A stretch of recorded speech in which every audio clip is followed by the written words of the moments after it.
have a flag. Oh, there it is. All right. Not Right. yet. So we'll call this meeting to order. The Zoning Board of Appeals for Holly Township. It's May 22nd. It is 5:30 p.m. And we'll start with the Pledge of Allegiance. I pledge allegiance to the flag of the United States of America and to the republic for which it stands, one nation, under God, indivisible, with liberty and justice for all. All right.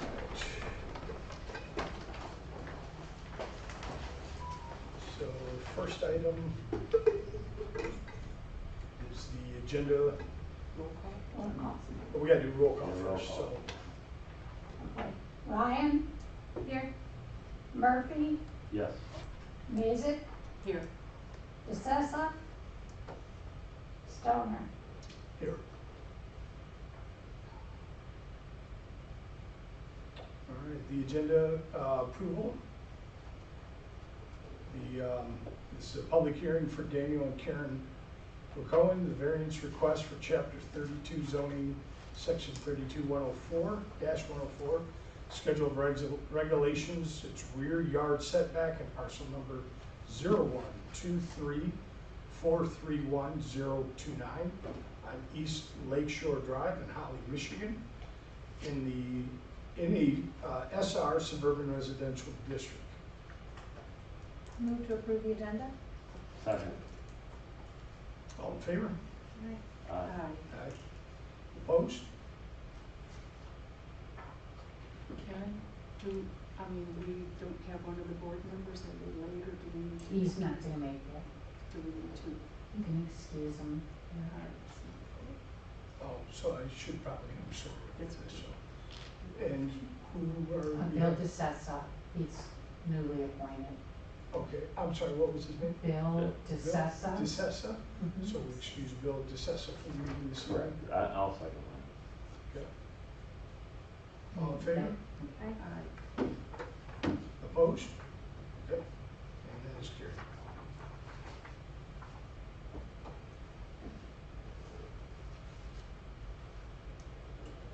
All right. Let's see. Approval of the minutes from our last meeting. No, you're gonna public hearing, I'm sorry? open the public hearing. Oh, yes. This presentation. I just need to open it up. If somebody Right. moves to open. Do I have a motion to I'll make a motion to open the public hearing. Public hearing, it. okay. I'll second that. Okay, all in favor? Aye. Aye. Opposed? Okay. All right. And then we have, we don't have any presentations, so the approval of the minutes? No, we, Well, other than the new business that we have. Oh, Right, so sorry, this sorry, is the my bad. time that you take any public comment. Okay, so then that, I was And gonna then ask. you close, yeah, then you close the hearing. Okay, I got you. We'll figure it out sooner or later. If I'd read the book, I'd have this figured out by now, right? All right, so the presentations, and now that we have a public hearing? Well, I'm sorry, Mr. Stone, I Yes, don't go want ahead. to disrupt the flow of the business here, I'm a little if confused. you could say. So I know we're on the new business, No, so. we're not. So should we go ahead No, now? no. That's what I want to know. So we're just on a public hearing, was just to hear public comment only. Okay, If there's nobody, if somebody asks if there's anybody for public comment. Oh, okay. You'll be heard in the new business. That's what I want to Right, know. okay. That's what you- And if you could stand up and say your Actually, name and address and all that stuff. Okay. Yep, okay. And so hearing none, then So hearing none, do you have a then we'll- motion to All close? right, so do I have a motion here I'll make to a close? motion to close the public hearing at 5:34. Okay, Second? all right. All in favor? Aye. Aye. Opposed? And the hearing is closed. All right. And then we have the approval of the minutes from our last meeting. to approve the minutes from the August 1st, 2023 meeting. I second that. All in favor? Aye. And opposed? And motion carried. How long ago was that? When was the last, when was our last meeting? August of last year. That's right, before we had. last year, Before we had two last year. thousand sixteen. Yeah. So- Alright, so yeah. They don't get much of a time to. I know, Yeah. I remember being here, but I don't remember what, yeah, so. I believe in old business, we had nothing that was carried over from the last meeting. I don't think so. So we're good there. All right, and new business. All right, And here she comes. there we go. Hello. Go ahead. So just to get us all on the same page, I'll start off with a presentation and then we'll have you guys come up and if you have anything to add, any questions for the applicant. My name is Alexis, I'm from McKenna. We serve as the township's planning consulting firm and we've been working with the planning commission for many years and obviously we haven't had many zoning meetings, just due to lack of business. So in my presentation tonight, I'm just realizing that you may want to turn around and be able to see the Oh, presentation, gotcha. because I don't have any physical copies. Alexis, Yeah, can you speak up a little bit? yeah, of I'm course. sorry with the things we're having in town, so we can all hear. Absolutely, Yeah. yes. Please feel free to interrupt me and let me These know if you mics can't don't hear. work. Sometimes I can be quiet, so, but yeah, so I've got a presentation tonight and, this is just gonna go over, my mouse must be too far away, I'll just bring this. Okay, so what we have in here is just an overview of what we are doing here tonight, what authorizes the township to have a zoning board, just to get us all on the same page, given the fact that we haven't had much business over the last couple of years. And so this is kind of our standard zoning board of appeals training presentation. So just to start off, there are 2 state laws that enable townships and other municipalities to have both a planning commission as well as a zoning ordinance and zoning board of appeals. So the planning commission works on a variety of things, and really the zoning board of appeals serves to address inconsistencies in the ordinance, and the fact that you have not had business is actually a great thing because it means that the zoning ordinance is serving its purpose. We don't have many or any cases where it's not a good fit for the existing character of the community, and you know, all of this, it's kind of like the state laws allow the township to have the zoning ordinance, and the zoning ordinance is really what governs how anything is built in the township. And so, to talk a little bit about the Planning Enabling Act, which allows the township to have the planning commission, the main focus for them is master plans. So we're actually in the middle of a master plan update. We've been working on it for about a year now, and we're getting close to wrapping that up. And in the master plan is community information, data about demographics, housing, economics, but it also has a lot of policies and objectives for the township and where they would like to go in the next 10 to 20 years. And one of the main pieces of this and related to land use is the future land use map. So in the future land use map, it shows what the township would like to see in terms of development and character in different areas. And this directly ties to the zoning plan, which is how we are going to get there. So we've got the future land use map. The zoning plan is what it has recommendations on how to change the zoning ordinance to realize the future land use map. And then the Zoning Enabling Act is what allows the township to have a zoning ordinance. There's a variety of different ordinances within this, talking about height, setbacks, materials, what types of uses are permitted, and within that is what establishes this board. And so,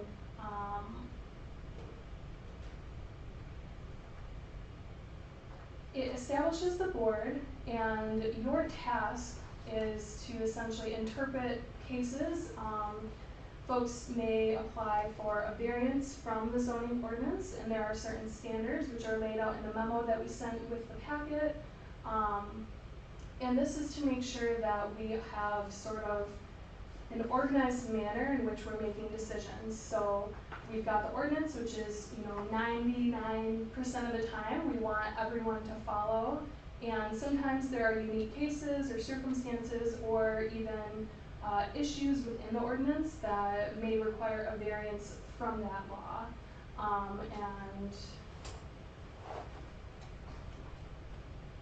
so that's what we're going to talk about tonight. And to go into the roles and responsibilities, and if this is far too in-depth, please feel free to stop me or ask questions.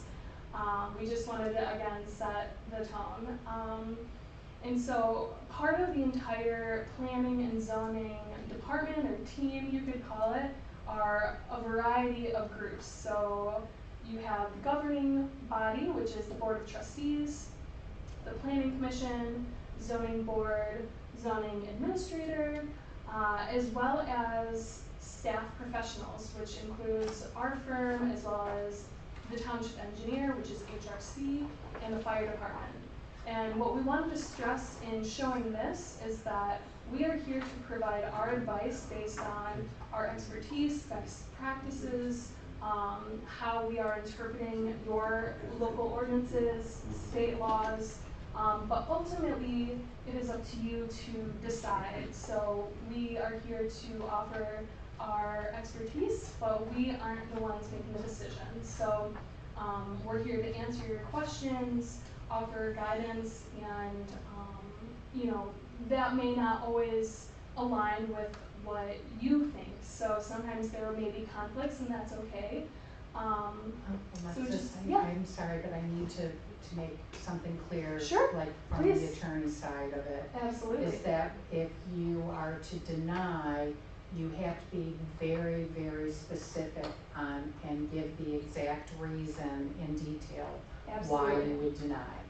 Okay, I Yes. just wanted to make sure Of that course. that was. Yes, and we have a couple of slides about that as well, Okay, and kind of what you should be determining your decision on and what you shouldn't be determining your decision on. So,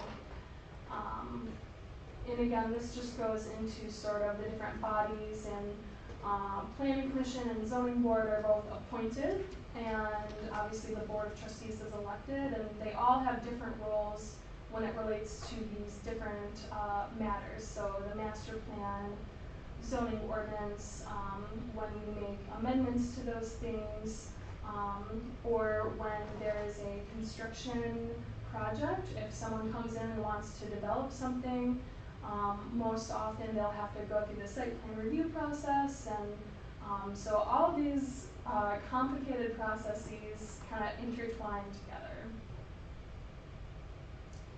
And so one way to deviate from the zoning ordinance is through appeals. So appeals are with administrative decisions. So this is something where a decision was made just by either the zoning administrator or other staff, but not by one of the boards. And that's kind of a big differentiation, because as staff, we can make administrative decisions on certain more straightforward matters, and the larger matters, more complicated matters, all go to these different boards, either the Planning Commission, the Township Board, or both sometimes. And I don't want to get us kind of off track, so I'm not really going to go into this, because tonight we are looking at a variance, which is a variance from the zoning ordinance directly. These folks have not gone to the Planning Commission. That wasn't a requirement, but just based on our interpretation of the zoning ordinance, we understood that they had a need to deviate from it. And so they applied for that, which is their right. And the first type of variance is a dimensional variance. So something physical something where there is a size or height restriction in the zoning ordinance that they would like to deviate from. And the standards of review are mostly based off of a practical difficulty, something that they did not create. It may be a unique situation. There are often situations where the zoning ordinance was passed after something was built, and so they create nonconformities and they just don't align with the zoning ordinance. And when you grant a variance, this is permanent and it must be officially approved by this board to deviate from the ordinance. Otherwise, it would be illegal. And one note here is that in other municipalities, such as cities or villages, they can grant use variances. So if there's a residentially zoned area and someone wanted to put a market, they would be able to allow them to have that commercial use in a residential area. But the way that the state law is written, townships are not allowed to grant use variances, but you are allowed to grant the dimensional variance. And so, as we're going through, I will kind of weave in the details of the case that we're looking at tonight as we continue talking about just the board in general. So for tonight's case, this is a dimensional variance from the rear yard setback. We have the, oh, yeah. Yeah. So you said the variance, but the dimensional variance, what would explain that, I guess? Yeah, so a dimensional variance. I've looked at this a lot. I mean, it's been before us a couple times, so. Understood. Well, so a dimensional variance, again, is just something physical about the structure or the lot, versus the other type of variance being a use variance, so how the land is being used.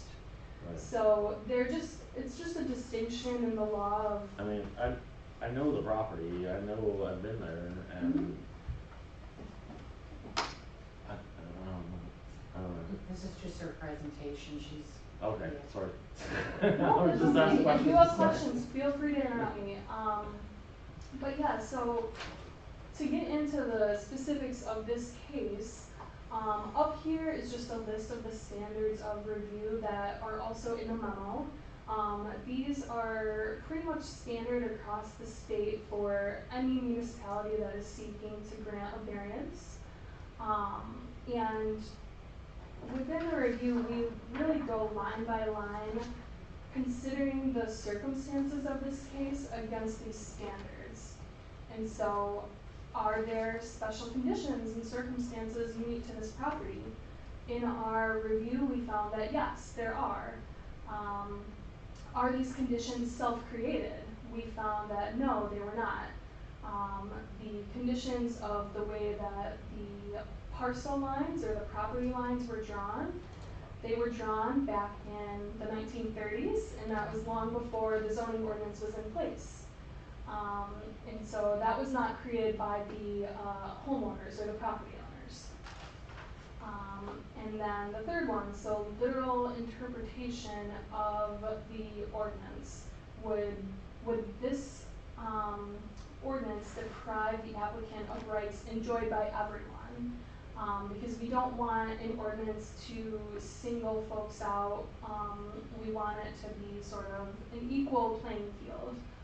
And in this case, especially looking at the neighborhood that it's in, we found that it would create sort of a unique practical difficulty for them. And then at the same time, by granting this variance, is that going to give them an upper hand or a special privilege above other property owners? In this case, the way that the application was submitted and the site plan was drawn, we found that they just want to build a home that is sort of in the same character as the rest of the neighborhood. So they're not seeking something above and beyond or far different from the rest of the area or other property owners. They just want to enjoy that same type of character that is in the rest of the neighborhood. And is this the minimum necessary variance to have a practical or reasonable use of their property? We worked with the applicants for a couple of months on what an appropriate setback would be. And we did, as described in the memo, look at all of the setbacks in the area to understand what is the typical building pattern, and is this, the minimum that they would need to be able to build a standard single-family home that matches the character in this area. We kind of went back and forth a little bit on how far that setback would need to be. And we found that what we've landed on, which is the 29.8 foot is the official request, is the minimum needed for them to have a practical use of their property without going above and beyond and granting special privileges. And then the final one, which is pretty standard for any type of review that we do for planning and zoning, is by granting this variance, will it be injurious to the neighborhood, public safety, or detrimental to the public? And we find that it would not be. We don't have concerns about any of those things. And so just to visualize, this is the site plan that was submitted with their application. It's a little bit difficult to see just because of the contour lines, but what I put on top of the site plan is a red line and a blue line, and that red line is the setback that they are requesting, and you'll see that the plans were drawn with that setback and having the home at that 29.8 feet. The blue line is just to show what that would look like with 50-foot setback, which is the standard in this district. So by having that 50-foot setback, it really narrows down the buildable area on the property and would make it incredibly difficult to build a standard single-family home. And because this is zoned single-family residential, that's what the township would like to see on this property. And by granting a variance to that 29.8, this aligns with, again, the existing building patterns in the area, and gives them enough room to build, a modest single-family home. Can you please clarify the front and side yard setbacks? Yes, I'm actually going to go over to a slide where I've got them all on here. So this is also in your packet, and the first line shows what the schedule of regulations classifies for the single-family residential district. So there is a minimum lot size of 1.5 acres, a minimum lot width of 150 feet, and then for the setbacks, the front is a minimum of 40 feet, side 15, and rear is 50. Now the difference with the front and the side yard setbacks, if you look in our memo, we included the entire table of the schedule of regulations. In that table, there are several footnotes that provide relief to historic lots of record, which this is considered because it was platted almost 100 years ago. And within those footnotes, it essentially says for these lots of record that they can have a side yard setback of a minimum of 5 feet rather than 15 on each side, but the total of both of those sides must be 15. And on this site, the side yard setback wasn't really an issue. And with the front setbacks, it has a similar footnote. So it says that front setbacks in single-family districts shall be based on the established residential building pattern. So this is where our analysis came in of looking at, well, what are the front setbacks in all of the other properties in this area? And it's much lower than what this, what the standard is in the schedule, which is 40. So because of these two things, they didn't need variances for the front or the side yard setbacks. What is the front though? What is on the plan? Just Let's see. it's kind of hard to see. 32. Okay. Yep. That is the standard of what they set forth as 32, and we had it redesigned to meet the 32. And that 32 feet, that 32-foot figure was derived by looking at the existing building pattern in the area. And so, you know, one thing to note with this as well is that we found it odd that for lots of record like this, that there's relief kind of built into the zoning ordinance for the front and the side yard, but not for the rear. And so one thing that we're doing, we're in the process of doing a text amendment to address this issue, because in this area, I'll go over to, kind of skipping through, sorry. This neighborhood we view, and the master plan is views as a historic kind of neighborhood that the character of which should be maintained. So even though this single-family residential zoning was placed upon this neighborhood after it was already begun to be developed, the character that has begun to develop, because we understand there's a variety of vacant lots there still, we want to maintain that. It's got a very, you know, it describes in the master plan as that up north feel. There's the lakes, and we don't want to try to enforce standards that don't match the character that the community wants to keep. And so these footnotes in the regulations sort of allow for that to maintain, but only for these lots of record. So in the single family district in other areas of the township, they will still have to comply with those standards. That's just, there's a variety of residential districts, they all have different standards, and so what we'll do after this through the planning commission is make an amendment to the zoning ordinance, so that folks that come in and want to develop one of those vacant lots in the same character don't have to go through this process. So I know I've been jumping around, and we had a couple of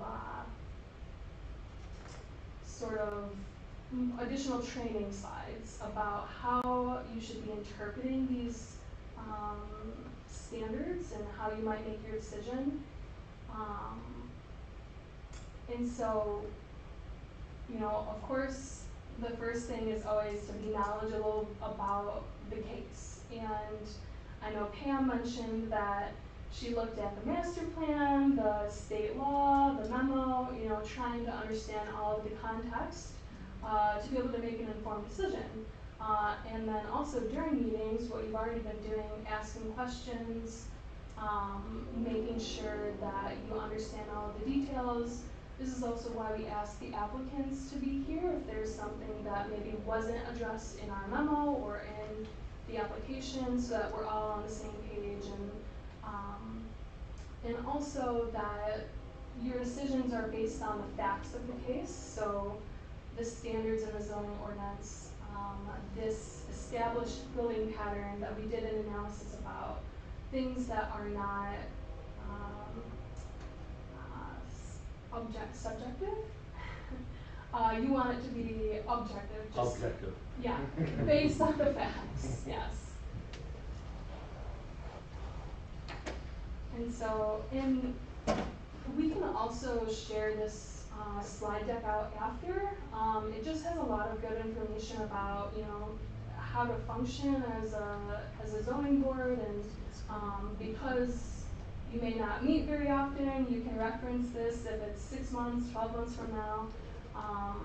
And this just goes into the items that you might review before the meeting, which we're already at the meeting, so that might not be super helpful for this time, but It's good information, a lot less Yeah. reading than Yes. going through everything I read. sure, absolutely. It is good information, thank you. Yeah, and so again, during meetings though, a big one is to disclose potential conflicts of interest, and especially in tight-knit communities. You may be neighbors with the applicant or business partners or friends, and because we want this to be based on the facts and not biased, we want those conflicts of interest disclosed.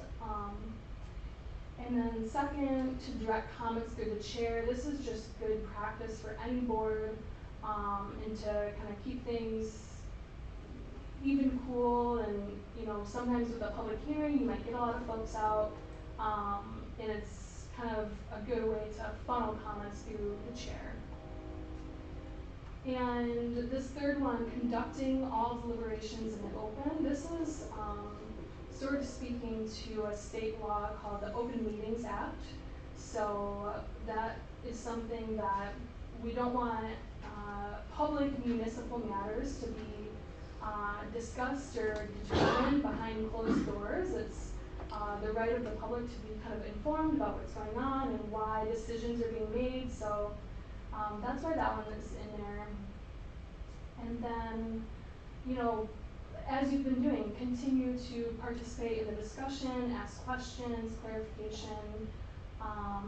And then on the do not side, we don't want these decisions rushed because they're permanent. And when it comes to land use, that can have really big consequences if we're not taking the time to understand what we're being asked. And then the second one, not talking an issue to death. So sometimes when you get too far in the weeds, we lose our vision of what we're actually here to talk about, right? And then not to vote without being clear on the intent. So I think that, so far you guys have already been asking questions, and again, please always interrupt if there's something that's not clear. I already interrupted, so. That's great, yeah. And so this one gets at what Karen had mentioned before. So when you're making a decision, you want to make a findings of fact. So that is something that is a part of the motion to show why you made the decision, especially for denial. That can have ramifications with litigation if the applicant wants to appeal that decision. You want to make sure that you're making the decision based on the standards and not something that you can get sued for. And following all the rules and procedures, consistently applying standards. Again, in Holly, you don't have very many variances, but you want to make sure that when you see them, that you have sort of the same stance over time. And then not acting on emotion or public sentiments. Again, we don't have any public here tonight, but when you have a large group that's feels very strongly about a matter, it can feel like a lot of pressure to go a certain way, but we, again, want to make sure that the decisions are based on the facts. Wait for Facebook. Come on around. Facebook is always the. Right, Facebook, sure. And then, again, making sure you ask questions, and please rely on us. We're here to offer advice, offer guidance, and answer your questions so that you feel empowered to make your decision. So this first one, apply conditions only as appropriate. Conditions are something that you can add onto your motion. So we find this more common in planning commission decisions. So you might approve a site plan on the condition that they get approval from the road commission, or on the condition that they change something about the plan. But we want those conditions to be very specific, and you know, if you're getting a laundry list of conditions, it's probably better to have them just go back and revise the application so that we can have something very clear and concise.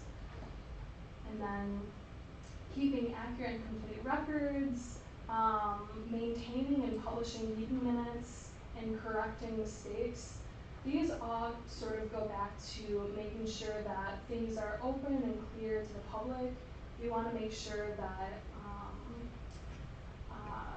there is transparency and accuracy. So it's with all the paperwork and all the correspondence, mistakes happen, but we want to make sure that we pay close attention. So this is just a little exercise. There's just one of these, but out of these options, what would you say is an appropriate reason to approve or deny a request?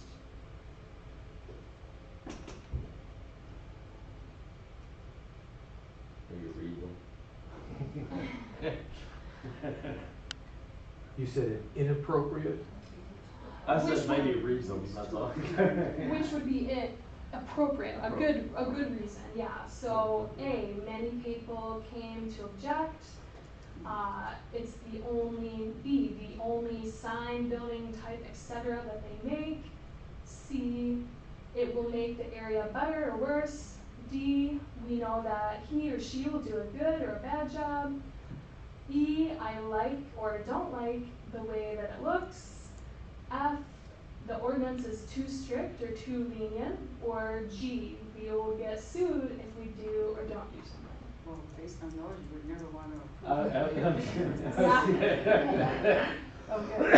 I would say the first like 5 of them, because I have to do all that, so. Yeah, so the way that this was written is actually a trick question. None of these are actually really good reasons, you know, except G and the question why. John, do you remember what that context is for this one? So basically, I think this is to encourage you to follow the procedures and the best practices for making these decisions to begin with. So if you don't follow those procedures consistently, if you don't apply the same standards consistently, you're putting yourself at risk of litigation. So I think that's why G is the only one that's partially a good answer, but the rest of them, not so much. Right.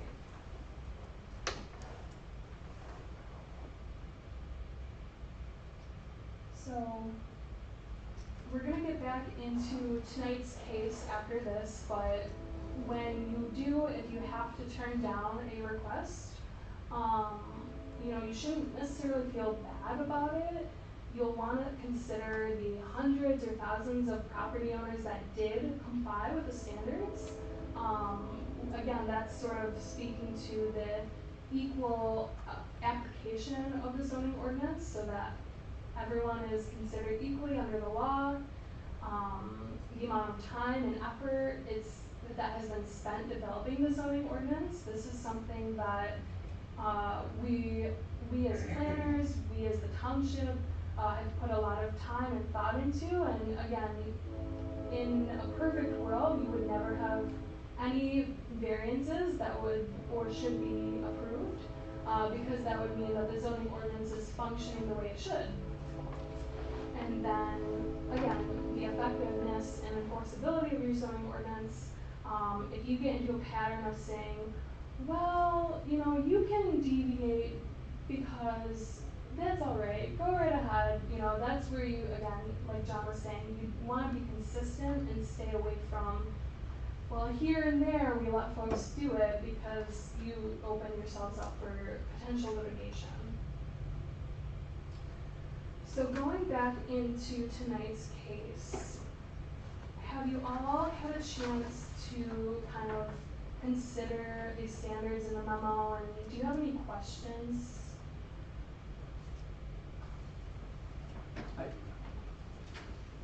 I don't have any questions, I guess, but The only thing I have is, it's such a weird property, that whole place up there is so weird. And like you said, we can't just approve because, you know, we did it before or whatever, but this one's way different. Yes. I did have some question with reviewing this, because I go back and I look at a variance and call it a dimensional variance or a zoning variance, because a request is being made from the zoning side of our ordinance book. And I look at it and say, all right, where is the practical difficulty? Because to me, the practical difficulty is it topography? Is what they're asking to do, is it they can't do it because there's the well there, or the septic, or has somebody, because of boundary changes now, if somebody has encroached on their property and they now no longer have the same dimensions in their property. So trying to think in reading your answers in your review for the section 3264D1, I really had to break that down, because this is really a unique area in the map. I like the idea, or rather the idea, okay, now you're considering this historical, which when I read the little tweak here which describes Great Lakes community, maybe we need a few more tweaks in this, the planning commission going forward with master plan to bring this a little more up to date, because that area is very unique. It was created before the ordinance of 1938, so trying to fit standards to it are very difficult. So I then went and thought, all right, I think that in context may take it out of the fact of trying to find a practical difficulty for topography or dimensions or something like that. Does meet side, does meet front, it just is that question in the rear. I pulled out the map, I looked at the property, I was down there. That whole area, would we get a lot of rush from a lot of people coming in to build there? Probably not. Those are very unique parcels. I think the parcel behind is very long and thin, very long. Most of the other parcels around it have already been developed. So we can't, and we don't want to confiscate somebody's right against being developed, but we also don't want to put us in a position where going forward we would create something where somebody else come and say, I want that too. But in going through all of your steps from 3264D1, I think I had all of my questions answered to feel confident enough that with this, for this particular parcel, and it did meet because it was before the ordinance and considered historically, I don't know how you could apply then looking for a practical difficulty practically, if that makes sense. And I agree with you. I've looked into this a lot. Actually, I've been up there nights. Something, it's an old, they're old parcels that were sold off to be campgrounds, basically. People want to build houses on them, so. I know that this tweak in that 30, in the schedule regulations 32104, because there has to be something added in there as far as for future, because of the non-conforming lots. This possibly also does reduce the non-conformity Wait, of the lot. The granting the variance would reduce the nonconformity? Is No, that what I'm you just mean? saying, having the tweak, or having going forward with the planning commission to review this. Because whenever you look at, or I do, I look at something that's a non-conforming lot, if it's possible, you always want to be able to then continue to reduce the non-conformity. Yeah, well, and like we both mentioned, the planning commission is in the process of making that text amendment change. And we talked about this with the applicant, but they have decided to pursue the variance still. So, and, you know, with the practical difficulty, I see what you're saying, and I think the practical difficulty here lies in the fact that these property lines were drawn before this zoning district was created, and because of that, and because this district also is in place and applies to other areas of the township, you know, these footnotes in the schedule really speak to cases like this to provide relief in terms of, well, we want this to be a single family area, but we recognize that the lots that were drawn many years ago may not fit with that. And so we want to allow folks to still build single family homes. And looking at the plans, I think where the practical difficulty really lies is in looking at where that 50-foot mark would be if we applied the specific standard, as well as the front setback. So with the typical standards of this district, the front setback would be 40 feet. So if you're applying 50 in the back and 40 in the front, that leaves you a really tiny buildable area where you wouldn't really be able to build a single family home. It's like to be able to build a wall. Yeah, exactly. You have a very small buildable envelope. What is the square footage of this 12? 1,260 square feet. Okay, that's what I thought. The practical difficulty is you can't build out there because because you have to have so many feet from your well and your septic, and then you have to have so many feet from your well to your house, and from your septic to your house. That's the practical difficulty. You cannot put a house and a well and a septic on that unless you have 2 to 3 to 4 lots. No, I do understand, that's why I said as far as wells or septics with practical difficulty. Right. The only other concern I had again in working through this is normal procedure when you're looking at, because now you're looking at this going to the planning commission to make a change, and normally you would never step before the planning commission in making a change without it following through that proper procedure. But I go back then again to this area being created and these lots prior to even before we had the ordinance in place. And I think that's key to remember. Are there other areas, there really are not any other areas in the township here that have this kind of, would be considered this historical or basically are in there before the 1938 ordinance? No. And I didn't think so. I think that was one of my questions to you. So again, right there, that puts you in that one area, like this is unique in itself. But if you're gonna make a change like that, would it have to go before planning first? They have a right to ask for a variance regardless of what the That's planning right. commission is Okay, doing. okay. Then they have a We're right gonna to fix ask. it I'm sorry, I was just. because I of didn't these know. issues. So these, if you get these and they continue to come up, you need to address your zoning ordinance to fix it. Yes. Okay.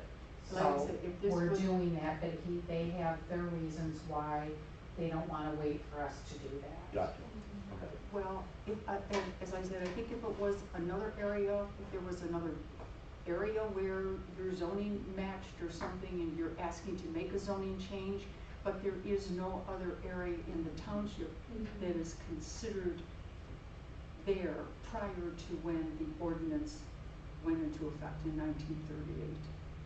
So, But I mean, if there was, I would say, but maybe I people guess might we're need talking to- about a township, I mean, it's how many square miles, and it was done how many years ago? What do we say?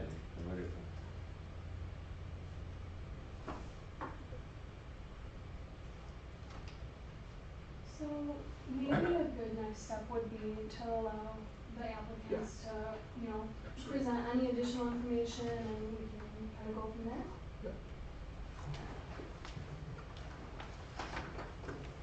It's John Scarborough.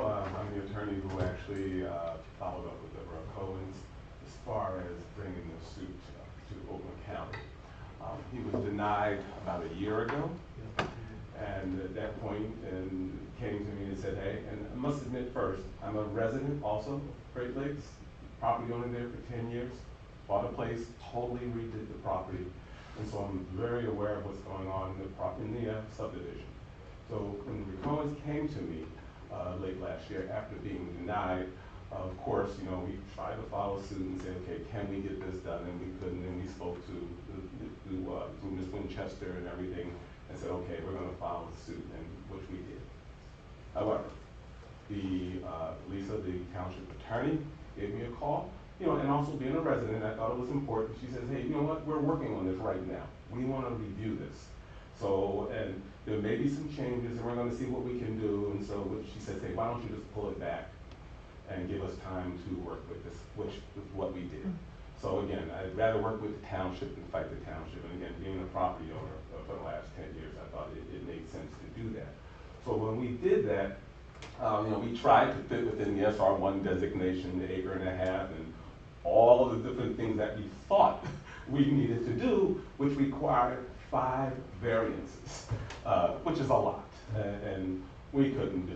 We tried to do that, and I had to redo it several times with some advice from, I'm not sure who at McKenna, or someone was giving us some feedback, and they said, no, we're doing some looking and some redoing also of the text amendments and the footnotes and so forth. And some of those I had actually found, and that was the basis of my original suit, being that it's historic and that it's non-conforming. I have to admit they refined it for me to make it a little easier. So at that point, I said, you know what, we can do this, and we can work with the township and get this done. Because I don't anticipate, and I can't speak for the Great Lakes area, but you're totally correct, and Ms. Farrell's presentation just hits all the aspects of that. They're so varied in the different lots and what they have. I paid attention, and I know the Cohens paid more attention to what was there, the norm of the subdivision. And I think I mentioned this at the Planning Commission.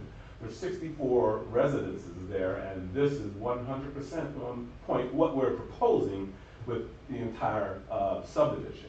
Actually, in most cases, I don't have a percentage, but that building site that he's trying to develop, he has more than, I would say half, and I'm just guessing that, because a lot of them are 50-foot lots, and they don't have as much. So he's dealing with 100-foot lots, and those places are so close to the corners, again, built in 38, many of them were before the zoning change came into place. So when I looked at it, and I think if you have pictures of the area within my package that we put together, the proponents put together, I looked at each point, C, D, E, F, and again, no change. I think the presentation said it, no changes in the property, nothing of his own fault, and so we are within, certain parameters. So at this point, having worked with planning and spoken to planning and Ms. Winchester, we realized we only need one variance, and basically the variance that we're asking for an exception for 29.8 feet when the average place only has 28.3 feet. So in essence, we're still even almost a foot above what the average home has there. Now, as far as one of the things in looking at the property, I agree, I want to keep it just as it was. When I saw my property, I bought it sight unseen. I saw it once and I was like, I'll take it. And I'm not even from Michigan, but I've been here a while. Someone showed it to me, and I said, really? No, it was a what do you call it? It was a hen house, if you want to say it. I'm sure you know that. It was. But I said, I'm going to take this property just like that. So I actually want to keep, and my wife loves that property, I want to keep it just as it is. And I know what the Cohens are trying to build, and I know that it doesn't change anything from an air standpoint, a site standpoint. And again, he has so much to his advantage from the standpoint that because of where the lot is located, most people are going to have so many feet between houses, he is far, even more than my property, he is far from the sides of any other property, far from the rear. He's over 100 feet or 200 feet from any house on the rear because of the designation of the lot. If you did look at the site plan, you would see that at that point, the lot turns. So it almost becomes a curve, which kind of distorts the dimensions of, could be wrong, but this is the way I see it. The non-conforming, this basically goes to the SR1 designation. So of course it doesn't conform to that, but it conforms to or exceeds most everything within that property with the exception of that 50-foot setback requirement that we actually can't meet. Now, Mr. McCohen, at the same time, we've pulled it back once, we modified it. As a matter of fact, we've tried to write this so many times that I forget where we are on what we said on each one. So finally, the third time, I like to believe it's a charm, but again, with some direction and cooperation from the planning department that made us able to say, okay, we think this is it, and obviously we're praying. We understand the board's power to grant, deny, and go further with this, but we're hoping, and because we have a few other issues in play, which is not the board's problem, but we have some financial issues as far as timing and what we can do, so we were like, that's the only reason we're not waiting. We didn't want to wait for that. We wanted to kind of move forward, so we needed to know where we stood. We couldn't wait another 3 months to get a determination as to if this is going to be granted or not granted. Obviously we're praying that the board looks at it closely and finds in favor of Mr. McCollum. As you know, included in the package is the septic field. That was revised. The first time we did it, we had 100% approval, pending approval to build. And so the second time, once we realized we needed to make a few other adjustments, it was submitted again. So we have a contingent as long as we meet these requirements. I know that we've had an excavator out and they've come up and said, as long as you do these things and the health department has approved it, you're okay. So again, with the health department and the site location and not destroying the feel of the neighborhood, I think it's a good fit. And I know being a resident, and this house is only going to be, I don't know, 100, maybe 200 feet from my residence, and so I will, would welcome it there. Does this have to go back to the Oakland County Health Department? No. It's approved. No, it's approved. No, we had everything re-engineered, and we asked for a variance from Oakland County to move the septic field closer to the rear property because of the difficulties we were having, and they said, yes, that's fine, because that long, narrow outlot that you see back there, that can never be sold. That is a boat launch road, so that's not a lot at all. That narrow strip you see in the back of it, that's not a lot, that's a boat launch. At the back. Yeah. And I think you should have a copy of that approval in there. Should be Yes, in the it is package. in our Okay, thank you. It is in our packet. So, as you may know, then, Ms. Basic, we went to we came to the May 7th Planning Commission meeting and so forth, and we were, in there, and the same presentation, which actually I think this one is even more detailed with regard to what we're trying to do. And I think that, I can't speak for all the board, but I know you were there, and I think they were moving to adopt this, and, we had to wait for, obviously, the public period and so forth. So at this point, we're praying that, the board considers what we're trying to do, and again, 100% trying to work with the zoning office and to see if we can actually comply with this and kind of get this thing going, pending the board's approval. Okay. Yeah, I guess we should. State my name. Dan McCohen. We reside in Swartz Creek right now, and I did grow up here in Holly with Stillman. Our parents knew each other. But as we were discussing your concern about the neighborhood and how the lots are so small and everything, even with the current SR setbacks, if we went all the way back about their recommendations on their standard with a 7 foot and a 7 foot on both sides. If everyone complied to that where I am at, that means, that'd be 15, 15, 30. That means between houses with the SR, that would be 60 feet in between each house, correct? The way the house sits now, I'm 245 foot on the south side and 127 feet on the north side. I'm 5 times the amount of the regular statement that SR would go. Also, the backyard would be 50 in the back and 50 to my neighbor. The SR would be considered 100 foot between each home would be standard. I am over 200 feet from my house to the next house. So the trying to conform or keep the yards or the homes not like Fenton or Silver Lake and Fenton Lake where everybody's on top of each other. This subdivision can never be that way, never. There's only one lot left on that lake that is buildable, and that's it.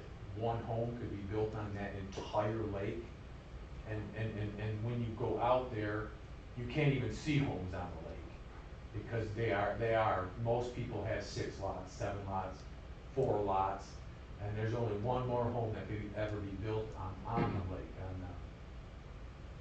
the east side of the lake. So as far as the nonconformity is what Pam was asking is the house cannot be built without their recommendations because where the well sits has to be so far from the house. And then you have to have a house, and then the house has to sit so far from the septic field. And that's where you get into difficulties is those setbacks that are just not from your house to the lot, where you've got to add in the septic, you've got to add in your septic and your well. And the lot, as you can see, is odd shaped, and that gave me privilege to put in a engineered field from Oakland County, which they said you have more than enough room to comply with a 3-bedroom home. Is there any questions? No, you're good. Okay. For me, anyway. Okay. I don't know if you wanted to ask about the for and the vote or whatever. Oh, yes, I'm sorry. The other thing that, is there a quorum here to even vote today, or? Yeah. Oh, there is? We have a more. Okay, just want to make sure. There's a lot of extra chairs. That's what I mean. Yeah, that's Okay. I guess I should have pulled the chairs. All right, is there any other public comment? Anything at this time? Lord, do we have any questions or comments? No, I think, well, he answered all my questions. I do think I want to add one other thing is, from my past experience, what I've found is we don't live in a perfect world, and as much as we create uniformity today, there are some things that are just obsolescence that we a lot of times can't cure. And so I feel like this is why you have a Board of Appeals like this, so that we can look at things and put some logic into play and be able to say, is this for the betterment of that community to be able to do something that doesn't quite fit, but there's no cure. And what I see in this is there's no additional lots to be added. There's no additional footage to be gathered to be able to make it work. If it was side lots where we needed something where maybe you could buy 15 feet from the neighbor would be one conversation. But the fact that there's a road in the front and there's a permanent lifetime easement, forever easement, I guess I should say, to have access for the community, to have access to the lake, it can't be cured. And I think this is where this falls right into place, where it's logical to make the betterment of the community for a home to be built And yes, it doesn't hit the exact guidelines, but those are guidelines. And they're there for that reason. We try to adhere to it, but there's no way to make it really work. And unless you're building a stick house that's, 3 feet wide and, 10 feet tall. And then all you can do is step into it. So it doesn't make logical sense to not allow, in my opinion, something of this to be the perfect fit. I wish we lived in a perfect world. I think we'd all be happier. We wouldn't have so many things we have to deal with. But I do have to say that in my practical experience working with land and that, I see where this makes logical sense. And I think there were some good recommendations today as well that help solidify why this would be a good fit. And that's my personal opinion is, prior to our vote, I just feel like that's important to know that if this could have been cured, it would have been cured. And it just couldn't be. So, Mr. Stoner, can I add to that? Sure. Okay, so I really feel where you're coming from, because a lot of things they've done has been done, 100 years ago? Yeah. And we changed ordinances and all this stuff, and then tonight we come and someone's like, hey, I wanna build a house, but I can't because Yeah. something's done. That's just, that's where we're at, I agree. and that's where our board is, so. Yep, it's true. So at this point, do we have any other conversation? So can I get a motion to vote? Yeah, On this, let me make sure I say this right, because I always mess this up. I make the motion to approve, oh crap, I closed it, sorry. Make sure we get all those points in there. Yeah, Yes. You could do it someone's gonna spoil the points, deal. approved, cite the Yes. business, and then you could do it based on the review and give the date, the McKenna On review dated. Jail, skirt, And let me help you with the motion. alright, somebody else make the motion, so. I'll attempt the motion. Okay. Okay, Okay. There it is. I will make a motion to approve the variance request for Hyrocorian parcel, I say it. that Racohen. that sounds right, yeah. Parcel 0123 431029, based on the fact it is historical property prior to the ordinance of 1938. It meets the required sections of ordinance 3264 D1.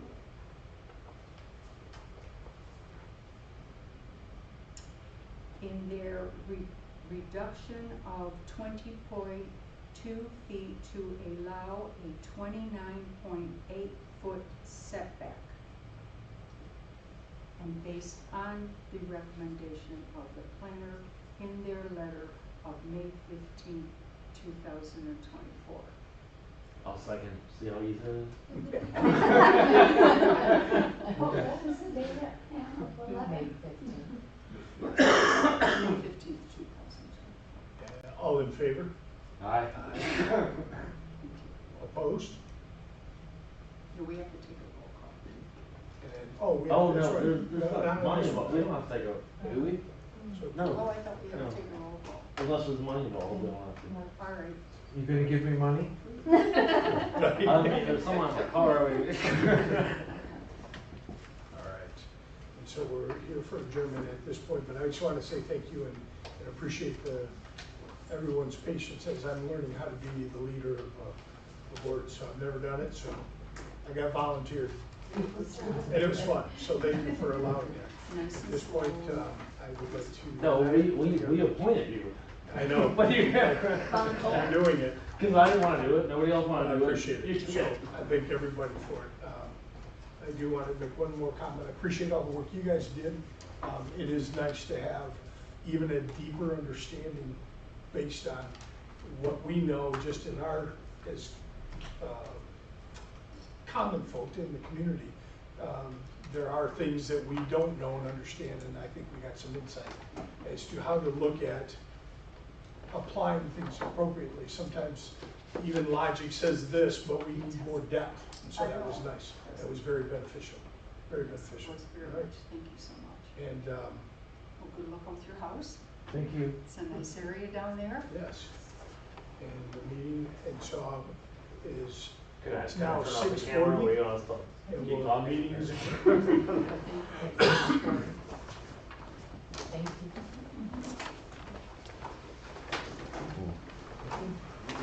I will build a house. Chocolate chewing down. For the next. Put your, yeah. I'm totally silly. Thank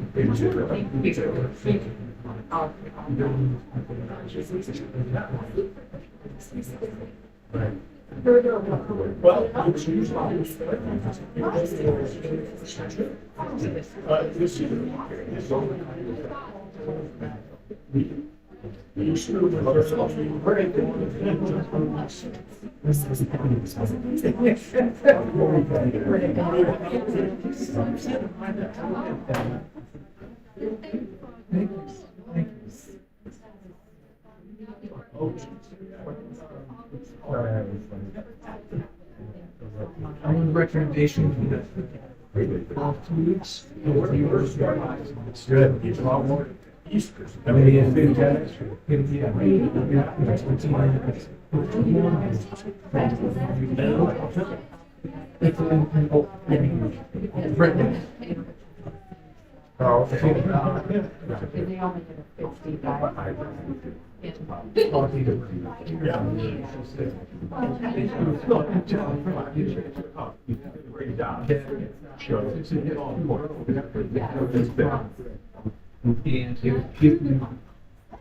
yeah, so I'll for another one side, these pages, the other ones we have like divided in.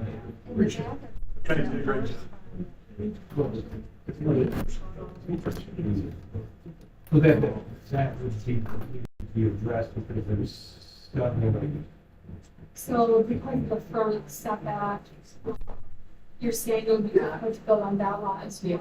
because it was yes, and then it's everything just to a corner. Yeah. Which would be, there's a new set of view size, you know, that's what I mean. Yeah, I mean, I would have to look at specific subdivision, which, you know, last year to parents and, but in that case, there may be one even start, but not that we probably done, you know, like the on the year one as well. It's already understood one. What is still beyond the fence. Yeah, so, you know, you have to look. Sure. Each of those are so different that you have to take and look at it. Yeah. But that's all it is. This makes sense, but. I see all holding on to it. Oh, they say they'll be worse on Yeah. when you have a lot that's 25 by 25, never built, it's never gonna be worse. cheap graphic. Well, yeah, if you have, you know, That's a goal. another site or application, you know, we're happy with through here. No, I know what you mean. Which is where. Sorry about It's I probably launched. to stop, it's not you, because this is something that's. Initially was, you know, corresponding with you, and then I had to get caught up to speed, so appreciate it. Sorry. Yeah. No, absolutely. Yes, everything went well. Absolutely. Yeah, that was great. I really, well, I guess we all have. Yeah, you gotta ask them. No, it's what I do, I know I just- sisters. I look, yeah, I come straight over to you, like, get your Once Go ahead, anytime, she did it, absolutely. she was All right. glad, but it's hard. Yeah. But it was necessary. I'll be back on the 4th.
Listen to K-Love with Scott and Kelly. Anytime you want to join the conversation, we love that. You can always pick up the phone and call us at 800-900-1300. This is the latest from CC.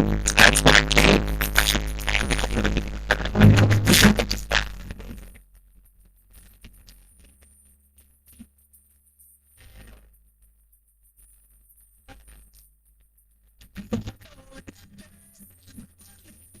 It's not with the old in it.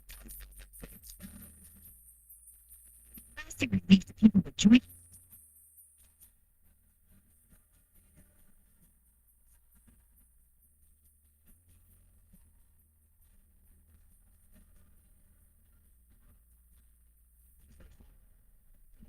See, it's my Bradford. I thought this little blurb that it said, "Don't take control of healthy heart. There's no need to